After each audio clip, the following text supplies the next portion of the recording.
Samajwadi party का 11 सदस्यीय delegation संभल पहुंचा। उन्होंने संभल में हुई हिंसा में मारे गए 5 लोगों के परिवार से मुलाकात कर उन्हें 5-5 लाख रुपए के चेक दिए।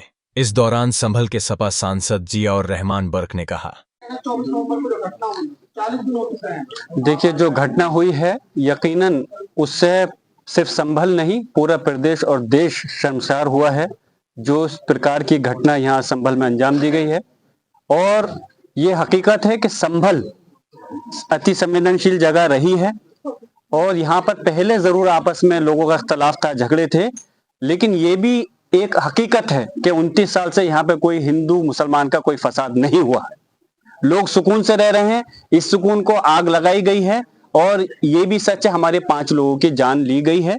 हमने उसकी आवाज को हमारे नेता माननीय राष्ट्रपति अखिलेश यादव जी और पूरी पार्टी ने, हमने संसद के अंदर दोनों सदनों में हमारे प्रोफेसर रामगोपाल यादव जी ने, सब लोगों ने मिलकर के माननीय सांसद जी ने उठाया, और विधानसभा के अंदर जो अभी आपके सामने हमारे माननीय विपक्ष के नेता माते प्रसाद पांडे जी और अभी विधान परिषद के हमारे नेताजी बोल रहे थे, पूरी मजबूती से सिर्फ संभल के लोगों की हक की आवाज के लिए उठाने का काम किया। हम लोग सिर्फ यह चाहते हैं, अफसोस इस बात का है कि हमारी लोगों की हत्या हुई और हमारे लोग ही के खिलाफ मुकदमा दर्ज किया गया। ये कैसा इंसाफ है?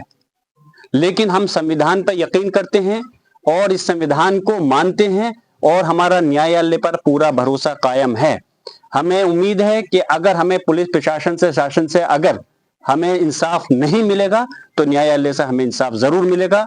उसकी लड़ाई हमने संसद के अंदर और विधानसभा में मजबूती से लड़ी है। संभल से अंजुम इशरत की रिपोर्ट। और कुएं मिले हैं, लगातार इस तरह का अभियान जो अभी तक चल रहा है, तो इस अभियान को आप कैसे देखती हैं? देखिए, मुझे लगता है बहुत ही इन सब चीजों की कोई जरूरत नहीं है, क्योंकि हमारे देश का जो कानून है सभी को उसका पालन करना है। प्लेसेस ऑफ वर्शिप एक्ट है, इसीलिए लाया गया था कि जो राजशाही शासन है उस दौरान जो हुआ, व्यवस्थाएं बदल जाती थी, जो भी राजा बनता था वो अपने हिसाब से व्यवस्था बदल देता था। लेकिन अब हम एक रिपब्लिक है, अब हम एक लोकतंत्र है, अब यहाँ पर किसी का राज नहीं है, किसी की तानाशाही नहीं है। तो अब जो नियम कानून किताब में लिखे गए हैं उसी हिसाब से सबको चलना पड़ेगा, संविधान के हिसाब से। और संविधान में प्लेसेस ऑफ वर्शिप एक्ट है, तो जो चीज जहां पर 47 में थी, जो भी गिरजाघर, जो भी मंदिर मस्जिद था, वो उसी हालात में रहना चाहिए। जो यूपी सरकार के एक मंत्री हैं, वो जो मौजूदा सांसद हैं संभल के, उनके लिए कह रहे हैं कि अगर वो नहीं संभले तो आजम खान जैसा हाल होगा।